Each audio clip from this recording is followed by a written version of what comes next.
নমস্কার।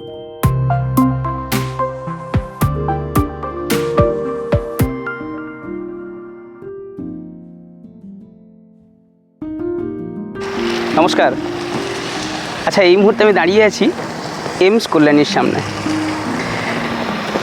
গোটা পশ্চিমবঙ্গের বুকে এরকম একটা হসপিটাল যেটা সম্পর্কে অনেকেরই অনেক রকম ধারণা আছে, আবার অনেকের একদমই ধারণা নেই যে এরকম all India institute of medical science যেটা কল্যাণীতে তার একটা পার্ট।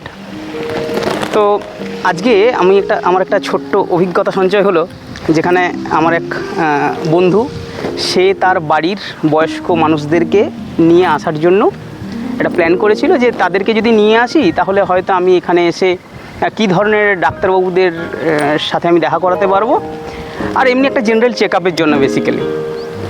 এখন আমি আপনাদের সবার উদ্দেশ্যে একটা কথা বলতে চাই, যদি আপনার মনে হয় যে আপনার নিজের এবং আপনার বাড়ির আর যারা মেম্বাররা আছে তাদের জন্য যদি আপনার মনে হয় যে ট্রিটমেন্ট করানোর প্রয়োজন আছে এইমস থেকে বিশেষ করে, তাহলে সেক্ষেত্রে বেশ কিছু প্রসিডিওর আছে। আপনাকে প্রসিডিওরের মধ্য দিয়ে কিন্তু যেতে হবে।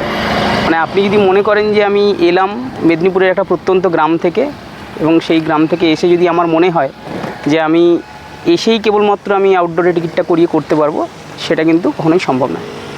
তার কারণ এদের একটা নিজস্ব অ্যাপ্লিকেশান আছে, যে অ্যাপ্লিকেশানে আপনাকে নিজের মোবাইল নাম্বার দিয়ে আপনাকে লগ ইন করতে হবে, আর সাথে সাথে আয়ুষ্মান ভারতের যে অ্যাপ্লিকেশান আছে আপনাকে সেটাতেও কিন্তু লগ ইন করতে হবে। তো দুটোতে লগ ইন করে এইমস কল্যাণীর ওই অ্যাপ্লিকেশানে গিয়ে আপনাকে ওখান থেকে অ্যাপয়েন্টমেন্টে চুজ করতে হবে, এবং নির্দিষ্ট ডাক্তারবাবুর অ্যাভেলেবিলিটিটা আপনাকে দেখে নিতে হবে। কোন ডিপার্টমেন্টে আপনি ডাক্তারবাবুকে দেখাতে চাইছেন সেটা আপনাকে অ্যাভেলেবিলিটি দেখতে হবে। তবে গিয়ে আপনার একটা স্লট বুক হবে, তবে গিয়ে আপনি সেই দিনকের এসে এখানে দেখাতে পারবেন। কীভাবে করানো যায়, একটা হচ্ছে কোনো না কোনো হসপিটালে কোনো পেশেন্ট যদি থাকে, সেখান থেকে যদি তাকে রেফার করা হয় তাহলে সেক্ষেত্রে সে এসে এখানে দেখাতে পারে, 1 নম্বর। 2 নম্বর হচ্ছে অনলাইনে আপনি নিজে অ্যাপয়েন্টমেন্ট নিয়ে করতে পারেন। এই বিষয়গুলো আপনারা জেনে রাখুন। যারা দূর থেকে আসবেন, যারা এইমসে ডাক্তার দেখাবেন, অবশ্যই করে আপনারা অ্যাপয়েন্টমেন্ট নিয়ে তবেই আসবেন, না হলে কিন্তু আপনাদের এই ধরনের সমস্যার সম্মুখীন হতে পারেন আপনারা, যেখানে আপনাকে কিন্তু অনেকগুলো প্রশ্ন করা হবে, আপনার কোটা আছে কিনা, রেফারেন্স আছে কিনা, যদি না থাকে তাহলে এখন হবে না, আপনি অনলাইনে অ্যাপ্লিকেশানে বুক করে তবেই গিয়ে আসুন, এগুলো করতে হতে পারে। নাম্বার 2, করাপশান বা দুর্নীতি সব জায়গাতে আছে, থাকবে, আর আমাদের কাছে এগুলো মানে একদমই নতুন কোনো বিষয় না। ফলে এখানেও বেশ কিছু কর্মচারী আছে বা বাইরে বেশ কিছু লোকজন আছে যারা কিন্তু ভেতরের লোকজনের সঙ্গে নাকি চ্যানেল করে করিয়ে দেয়। এখন এই চ্যানেলের ব্যাপারটা আমি সরাসরি অতটা জানতে পারলাম না, কিন্তু কিছুটা এটুকু বুঝতে পারলাম যে এটা হয়। তার কারণ আমি একটা পেশেন্টের সঙ্গে কথা বললাম, উনি বললেন যে আমার অনলাইনে অ্যাপয়েন্টমেন্ট হচ্ছিল না, আমি কিছুতেই ডাক্তারবাবুদের পাচ্ছিলাম না স্লট, তো সামনের চায়ের দোকানদারকে বলে রাখাতে আগের দিনকে ওরা ভেতর থেকে করিয়ে দিয়েছে।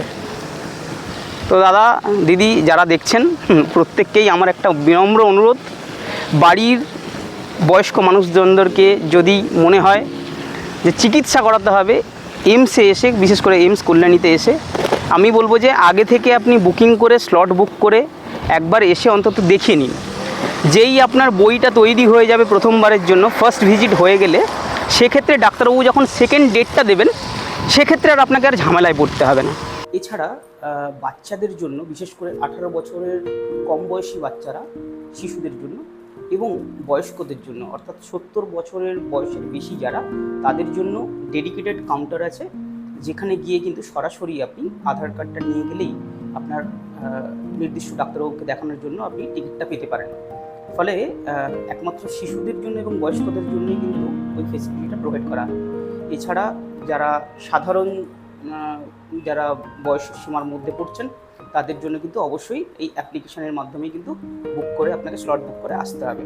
যারা দূর থেকে আসছেন থাকার জন্য অবভিয়াসলি কাছাকাছি বেশ কিছু গেস্ট হাউস এবং হোটেলগুলো রয়েছে, সেগুলোতে এসে আপনারা থেকে চিকিৎসা করাতে পারেন। আরও বিস্তারিত জানার জন্য আপনারা চাইলে এইমস কল্যাণীর ওয়েবসাইটটা আপনারা ভিজিট করে নিতে পারেন, সেখানে আরও বিস্তারিত আপনারা জানতে পারবেন। আর নিয়মিত মানসিক স্বাস্থ্য সম্পর্কিত বেশ কিছু ভিডিও আমি আমার চ্যানেলে নিয়মিত আপলোড করব, এবং আপনারা চাইলে আমার চ্যানেলটিকে ফলো করলে আপনারা আরও বিস্তারিত বিষয়গুলো জানতে পারবেন। বেশ কিছু সাইকোটিক ডিসঅর্ডার নিয়ে আমার কাছে রিকোয়েস্ট এসছে। আমি চেষ্টা করবো আগামী দিনগুলোতে সাইকোটিক ডিসঅর্ডারগুলো নিয়ে যাতে আপনারা বিস্তারিত জানতে পারেন এবং খুব সহজে তার সমাধানের যে উপায়গুলো রয়েছে সেগুলো নিয়ে কিন্তু আমি ভিডিওতে আপলোড করব।